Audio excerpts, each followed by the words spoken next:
Pinsan Kalyada.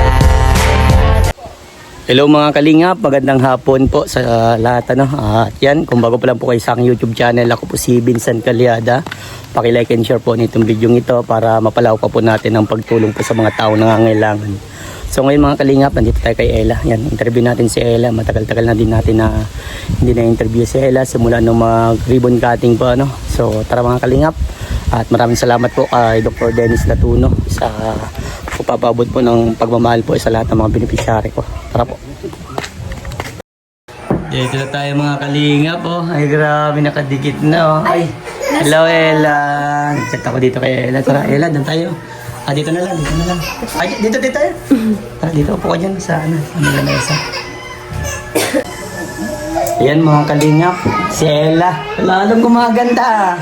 Anong sikreto? Magandang bahay po. Ay, magandang bahay. Ayan, kamusta kayo sa bahay ninyo? Sobrang saya po talaga kasi hindi ko pa na-expect. Kahit po pa nag-uusap kami ni Mama, parang sobrang tonto po kami at di pa namin na-expect na magkakaganto po kang bahay. Pa nag-uusap po kami ni Mama, sinasabi sa akin na parang dati daw po, nakilala ko pa lang kayo, tapos na nagbablog lang po, tapos ngayon po, nandito na po, maayos na po yung bahay namin, tapos yung mga kapatid ko po, di na po kami mag-iisip na kakaawa man din po kasi at maliliit pa, tapos hindi maayos ang bahay, kaya sobrang saya po talaga. Sobrang saya dahil okay na yung bahay. So, ayan, kamusta yun naman kita about dun sa pag-aaral mo? Naman? Opo, ngayon po baga ay holiday kaya wala po kaming pasok, pero madami pa rin po kaming ginagawa at ngayon po, ang mga high school po ata ay nag-graduate na, pero kami po, ang exam po namin ay second week pa po ng May. Second week pa, matagal-tagal pa. Tapos ang kailan ng bakasyon? Mga third week, mga ganun. Opo, siguro po tatapusin pa ata ang... Kasi mag-clearance pa kayo dyan, kaya ang exam, clearance pa. Mas maasikaso. So, at least kahit pa paano, okay naman. Doon sa kwarto mo, kamusta na yung higaan? Nakakatawa po at may sarili na po baga ang kwarto. Tapos ang katabi ko po doon yung pangatlo pong kapatid, si Mark. Tapos yun po, nalipat na natawa po ka din at nalipat ng kwarto pag gabi. Nalipat kay lang Mama, di pa rin po sanay at 5 taon pa lang po baga. Ayaw, kumbaga hindi pa siya sanay. So at least kahit pa paano, okay na. Wala na kayo masabi dito sa bahay. Ang ganda po talaga. Tapos syempre po, pag nag-aaral po ako, hindi ko na po kailangan na madilim po at sobrang liwanag po talaga ng ilaw. Tapos mai-kwarto na po ako, kaya madali na lang po talaga mag-asikaso. So, di ba, anong masasabi mo yung dati mong bahay? Dun sa dati mong bahay, ano yung mga napansin mo? Memories ba? Siyempre may mga memories ka dun. Opo. Dati pa talaga, hindi ko pa talaga makalimutan yung pag nag-uulan po. Yun pa yung sa kapatid ko nung nag-ulan. Talaga pong naawa ako at sa kanya po nagbagsak yung tubig nung gabi. Isang buhusan talaga. Opo, ano na po kasi nakatapat po para siya sakto dun sa timbang. Maliit man lang po ang timba na nilagay namin sa bubong. Tapos yun po, naawa po ka. Tulog po baga, tapos bata man naanohan po siya ng tubig. Kaya sobrang tuwanta po talaga ako ngayon kasi hindi na po namin naisipin na pag-uulan po ay mababasa kami. Kaya thank you so much po, Kuya Vincent. You're welcome, sir. Ngayon sabi ko sa inyo, papaganday natin itong bahay ninyo. Pero wala nang mga mintis-mintis naman. Wala man po. Nakatawa po talaga at ang ganda po talaga nitong bahay. Tapos maayos po talaga. Katulad po nito, pag makain, may lamesa na po kami. Ay, doon nga sa dati wala na. Opo, ang lamesa po namin ay maliit po, mababa. Kaya pag makain po kami, nababa kami. Ay, bawal. So, paano? Siya nga po, nakakatawa po talaga. Paano yung kulang na lang, TV, So, pag nagkakaroon meron, di ba? Opo. Ayun, tsaka lang kayo mag-ahon. Hindi naman tapos yun. Yun nga po, ang sinasabi namin. Kahit po, ay din po talaga, ay laking pasasalamat po namin kasi may bahay na po kami. Tapos, syempre po, pag nakapagtapos naman po ako ng pag-aaral, lahat naman po ng kulang na ay may bibigay ko pa din po kay Mama. Kaya sabi ko po talaga ay pag nakapagtapos ako ng pag-aaral ay hindi lang po itong bahay ay para paayusin din po namin to na makapag po kami ng TV. Kumbaga ma-provide mo naman yung ibang pangangailangan. Ibang pangangailangan po. Oo, tama yan. Lagi matatandaan na yun. Laging ibalik natin sa magulang natin kung ano yung mga natatanggap natin sa buhay. Kasi kung wala man sila, wala din tayo sa mundong ibaw, di ba? Dapat sukulian natin. Even though ang mga magulang kasi matataas din ang pala. Totally, pag magulang kasi ayaw na nilang parang suklan sila ng ano. Kung ba parang ano lang natin yun, yung blessing na natatanggap natin, ibigay din natin sa kanila. Parang itulong din natin sa kanila. Kasi ano dun lang, kahit di man sabi ng magulang, masaya ang magulang kapag binibigyan. Yun, napansin ko dito sa bahay niyo, hindi mainit, no? Oo nga po. Saan na? Yung sa kwarto ko po, pag mapasok ka para po may aircon. Parang aircon. Kasi may mga puno pa kasi dito, kaya maganda. Alam ko nga mainit sa ito, kasi wala pa yung kisang. Pero okay naman pala eh. At least, medyo malamig siya. Pag madaling araw, mas malamig. Opo, parang po talaga siyang may aircon yun po bagang yung hangin niya parang sa aircon po pag napasok ako. Pero at least yan, Mahila, laging tatandaan lang nila sa yung bintana. Opo, sinasara ko nga. Tapos, ngayon, tama yung sinabi mo, Ella, na kapag dumating yung point na nakapagtapos ka, tapos yung ibang mga pangangailangan nila mama mo, like yung TV, rep, itong grills, baka someday. oo nga din po. At Basta para ano na po lang. sure na safe talaga dito sa bahay. Pero safe pa rin yun, hindi yan. Opo, ang ano nga po. Babasagin nila, Jim, magbagong gigising ang tao at magbagong ng kapitbahay, di ba? Yun ang ano din. Yung lagim sa nanda. And then okay naman yung tanda din heavy duty yan. Siya, kamusta pagliligo sa siya?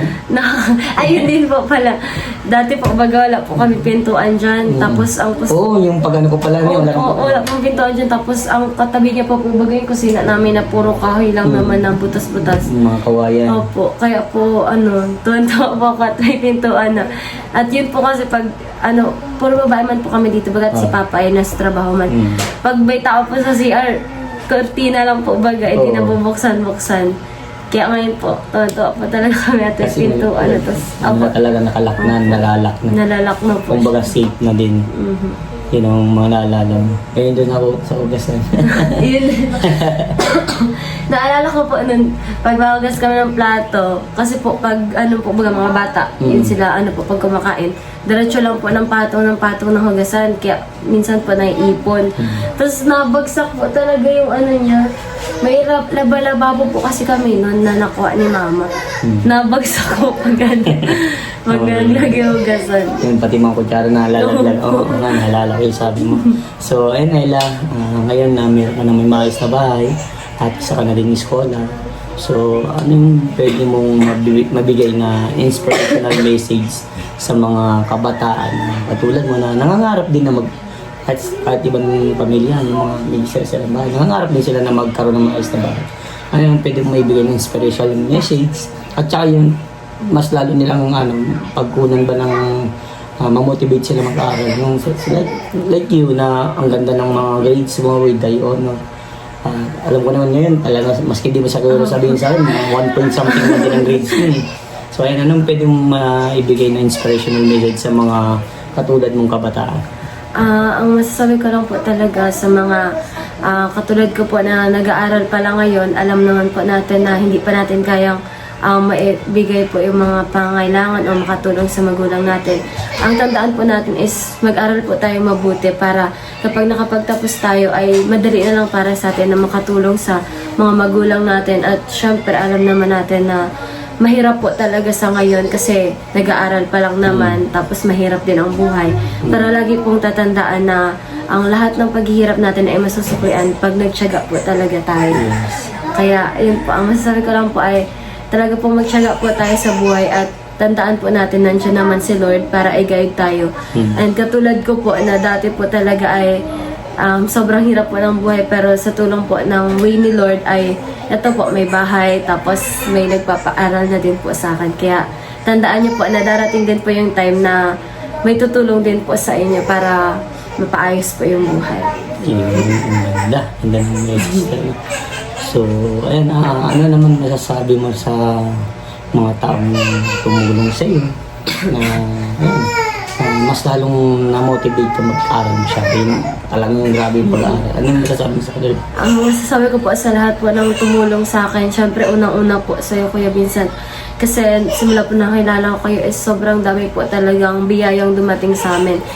Ang masasabi ko lang po talaga is papakita ko po na kaya na talaga pong gagawin ko yung lahat para po makapagtapos at maipakita po na deserve po ako na matulungan nyo. And syempre po, sa bibigay po ng allowance ko na si Dr. Dennis.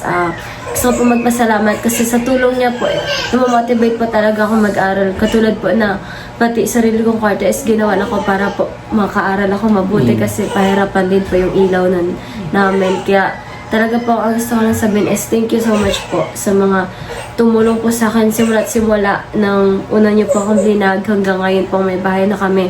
Thank you so much po kasi laking tulong po nun. Hindi lang po dito sa pang-araw-araw namin buhay, kundi din po sa pag-aaral ko po. Na hindi ko na po kailangang magpakahirap na maghanap ng pamasahe at ng pag-aaralan kasi pre-provide nyo na po. Kaya thank you so much po talaga. So ayan, may ako sa'yo na tanong.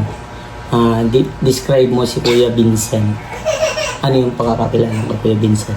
Ang pagkakakilala ko pa talaga sa Kuya Vincent is masipag po. Kasi yung ano po talaga is parang sinasabi po baga nila, daig ng maaga. Ay! Daig ng maaga pong masipag. Ay, baliktad ba? Ay, wala. No, yan, no, tama. Yun ba? Apo, parang ang gusto ko pa talaga iparating is katulad po ngayon na kahit po yung ano niyo po, vlog niyo po ngayon is hindi po masyadong ano po. Pero kahit wala na po talaga kayong mapapala, talaga po sobrang sipag niyo po na katulad sa amin na matulungan niyo po.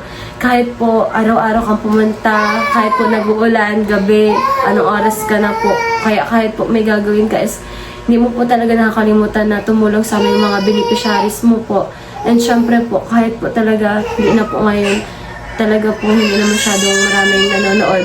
Talaga po yung passion mo po na tumulong is hindi po talaga nawawala. Kaya thank you so much po, Kuya Vincent.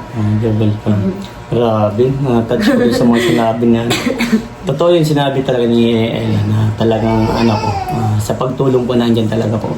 Murong tulong lang kahit alam kong walang mangyayari yung siyempre yung andun na po sa point na siyempre di ba meron kami inaabangan na sahod din sa YouTube. Pero sa akin parang inisip ko na lang na parang enjoying ko na lang. The best yun, mag-enjoy ka na lang sa lahat ng ginagawa mo. Yun na lang yung inaano. Kasi alam naman din nila yung kung bakit nababa yung disco. Ewan ko kung anong mga dahilan pero siguro parte ng buhay yan. Up and down lang naman eh. Kaya kailangan mo na talagang sumali. Kaya mo, sabi mo, di ba, para wala sipag at darating yung panahon para sa iyo. So, and thank you Ella sa pag-motivate mo din sa akin. May nakuha ko sa iyo mga idea. Pero ganun talaga kay Vincent, talagang grabe ang sipag din. At anong mangyayari, siyempre, alam mo naman kung paano mag-vlogs kay Vincent, magtulong, di ba? So, ayan Ella, thank you so much. Angat ko na matubad lahat ng pangarap mo. Mag-aral ka lang mabuti na. Kasi yun ang pinaka-kailangan mo. Magsipag ka lang para makabit mo matagumpay ha. Thank you po. God bless. Abay tayo. Bye-bye po.